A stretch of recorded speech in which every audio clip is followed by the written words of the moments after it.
حضرت حجت امام زمانہ علیہ السلام ارشاد فرماتے ہیں کہ میرے ظہور کا تعلق امر خدا سے ہے، وقت متعین کرنے والوں کو جھٹلاؤ۔ یہ میں موجودہ حالات کے اعتبار سے بھی بات کر رہا ہوں، جب بھی ایسے واقعات رونما ہوتے ہیں تو خود بخود دل میں خیال آتا ہے کہ اب امام علیہ السلام کے ظہور کے لیے کیا نشانی پوری ہو رہی ہے، کیا وقت متعین ہو رہا ہے۔ ہماری دعا تو یقیناً یہ ہے کہ امام علیہ السلام کے ظہور میں تعجیل اور تعجیل ظہور امام زمانہ علیہ السلام بلندتر صلوات بھیجے محمد وعلی محمد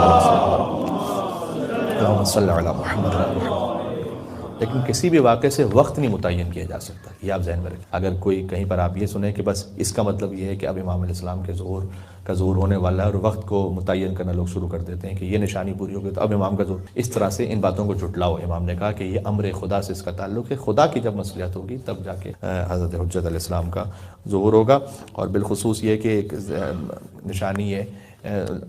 بیان کی گئی روایات میں کہ شامات کا علاقہ تباہ ہو جائے گا جو مڈل ایسٹ کا علاقہ کہلاتا ہے۔ تو جب بغداد پر ہلاکو خان نے حملہ کیا تو اس وقت کے بہت سارے علماء نے اپنی کتابوں میں لکھا یا بیان کیا کہ اب ایسا لگتا ہے کہ بس امام کا ظہور ہونے والا ہے، تقریباً یہ 400 سال پہلے کی بات۔ تو اس سے یہ سمجھ میں آتا ہے کہ ہمیں نہیں معلوم کہ یہ جو علامت ایک مرتبہ جو ہمیں بیان کی گئی یہ ایک مرتبہ کے لیے ہے، 2 مرتبہ ہے، 10 مرتبہ ایک ہی علامت ریپیٹ ہوگی، کون سی ایسی علامت ہوگی، کون سا ایسا فائنل مومنٹ ہوگا کہ جس کے بعد وہ علامت پوری ہو کے امام علیہ السلام کا ظہور ہو، یہ ہم نہیں جانتے۔ لہذا اگر کبھی کوئی علامت کی تطبیق بھی ہو رہی ہو تب بھی ہمیں سمجھنا پڑے گا کہ پہلے تو دیکھیں کہ روایت صحیح ہے یا نہیں، دوسرا ہے کہ اگر روایت صحیح بھی ہے تو کیا یہ ایک مرتبہ ہونے والا ہے یا ہو سکتا ہے کہ 8-10 مرتبہ یہ ریپیٹ ہو۔ ہر ایک کے اپنے اپنے معاملات ہیں ہر علامت کے، اس لیے امام علیہ السلام نے خود فرمایا کہ میرے ظہور کا تعلق اللہ سبحانہ وتعالیٰ کی حکمت سے ہے، وقت متعین کرنے والوں کو جھٹلاؤ۔ وقت کا تعین نہیں ہو سکتا، لیکن امام کے ظہور کی تعجیل کی نیت سے ہم اس توسل کے حصے کو پڑھتے ہیں۔ پھر چھوٹی سی ایک مختصر گفتگو کروں گا آپ کی خدمت میں۔ یا وصی الحسن والخلف الحجہ ایھا القائم المنتظر المہدی یا ابن رسول اللہ یا حجت اللہ علی خلقہ یا سیدنا ومولانا انا توجہنا واستشفعنا وتوسلنا بک الی اللہ وقدمناک بین یدی حاجاتنا یا وجیہا عند اللہ اشفع لنا عند اللہ۔ صلوات بر محمد وعلی محمد اللہم صلی علی تشریف رکھیے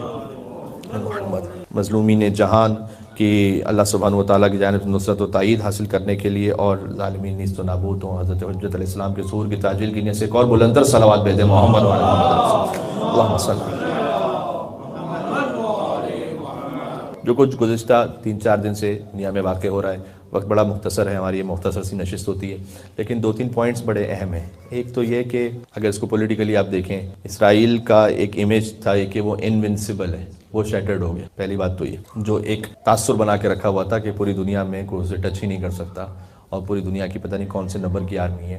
اور اتنا ان کا ڈیفنس بجٹ ہے، اتنی ان کی انٹیلیجنس ہے وغیرہ وغیرہ، اتنا ان کا میڈیا پاور ہے، جو انونسیبلٹی تھی وہ شیٹرڈ ہو گئی۔ تو ایک تو پہلا کام یہ ہوا۔ دوسرا یہ کہ بہرحال لیکن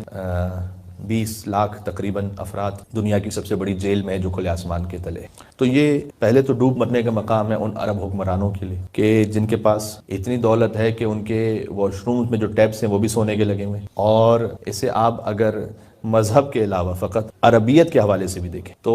ایک عرب قوم، یہ سارے حکمران عرب جن کو اپنے عرب ہونے پہ بڑا ناز ہے، اور میں نے کہا کہ ان کی عیش و عشرت کا کوئی حساب کتاب ہی نہیں ہے،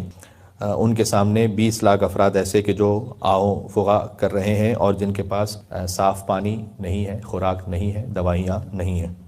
اور سوال ایک یہ بھی ہے کہ کیوں بالخصوص پاکستان کے پرسپیکٹو سے بات کریں تو ہمارے لوگوں کو بار بار بہت سے نعروں سے بیوقوف بنایا جاتا ہے۔ کہاں ہے وہ 34 ممالک کی اتحادی فوج کہ جس کے سربراہ ہمارے ایک سابقہ جنرل تھے؟ تو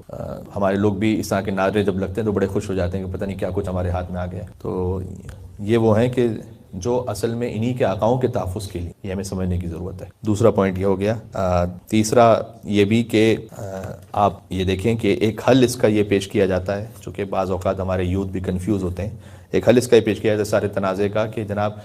چونکہ فلسطین ایجپٹ کے ساتھ اس کا بارڈر ہے، رفح جس کا نام ہے، تو وہاں پر 20 لاکھ افراد کو وہاں بھیج دیا جائے، وہ سارے عرب ایک ساتھ رہ لیں اور یہ پورا جو علاقہ ہے وہ اسرائیل کے لیے خالی ہو جائے گا، اور وہاں پر وہ 20 لاکھ افراد ان کے لیے کچھ عرب ممالک نے، سعودی عرب UAE کی جانب سے ایسا بھی ایک جگہ میں نے پڑھا کہ وہ پورا شہر بنا کے دے دیں گے ان کو اپنے مثلا بلینز آف ڈالر سے، یہ لوگ وہاں رہ لیں، یعنی تو اس کا سادہ سا جواب تو یہ ہے کہ اس سے بہتر یہ ہے کہ یہ سارے جو زائنسٹ ہیں ان کو آپ امریکہ شفٹ کریں اور اپنے اصلی آقا کے ساتھ وہاں ان کے پڑوس میں رہیں،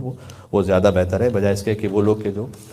دہائیوں سے اور صدیوں سے یہاں پر رہ رہے ہیں وہ کیسے چھوڑ سکتے ہیں اپنے مقام کو، اپنے گھر کو، یہ پاسبل ہی نہیں ہے، یہ بیوقوف والی باتیں، اس طرح کی باتوں سے کوئی حل نہیں ہوتا۔ وائلنس ختم کرنے کا طریقہ کیا ہے کہ آپ آکوپیشن ختم کریں، آکوپیشن ختم تو وائلنس ختم، سیدھی بات ہے، پھر ان کا جو معاملہ ہوگا وہ آپس کا معاملہ ہوگا، باہر کا جو معاملہ ہے وہ سب ختم ہو جائے گا، تو یہ اس کا ایک ہی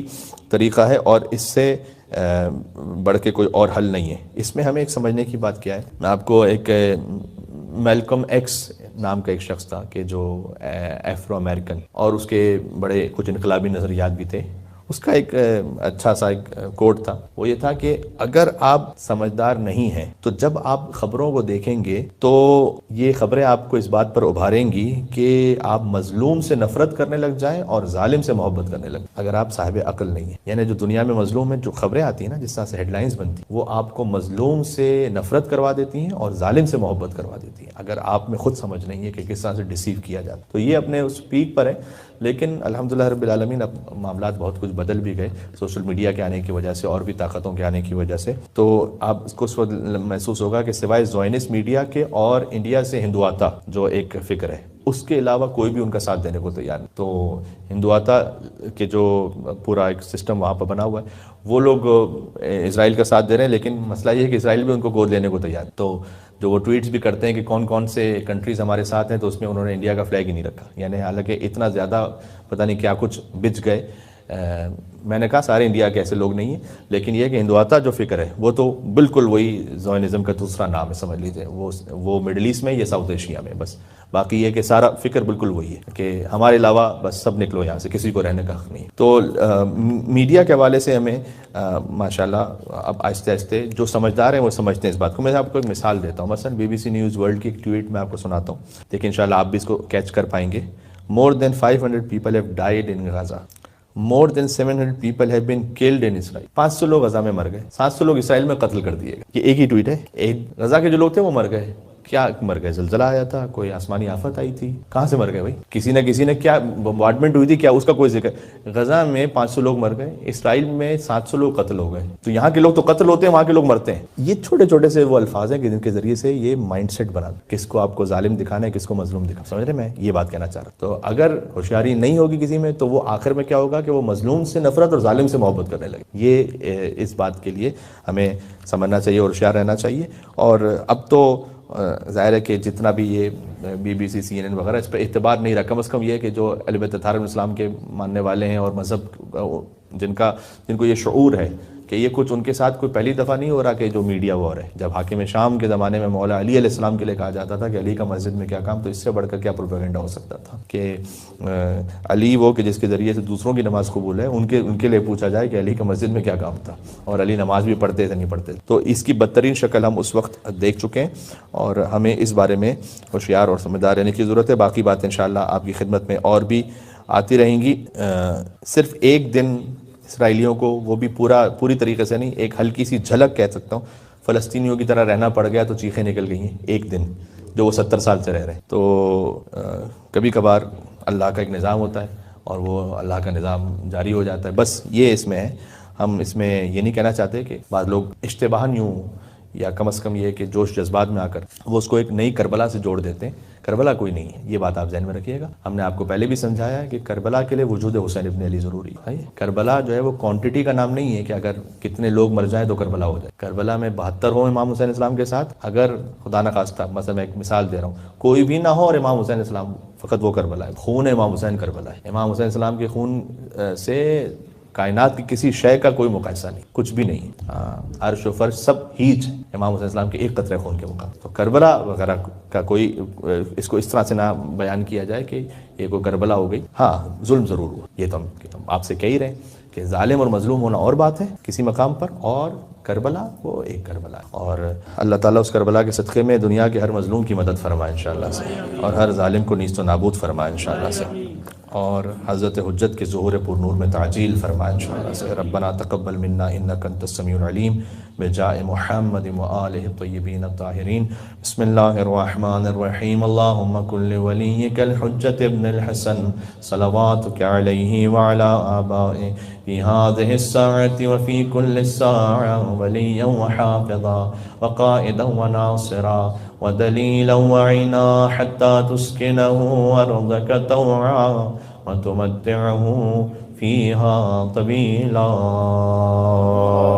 اللهم صل على محمد وآل محمد۔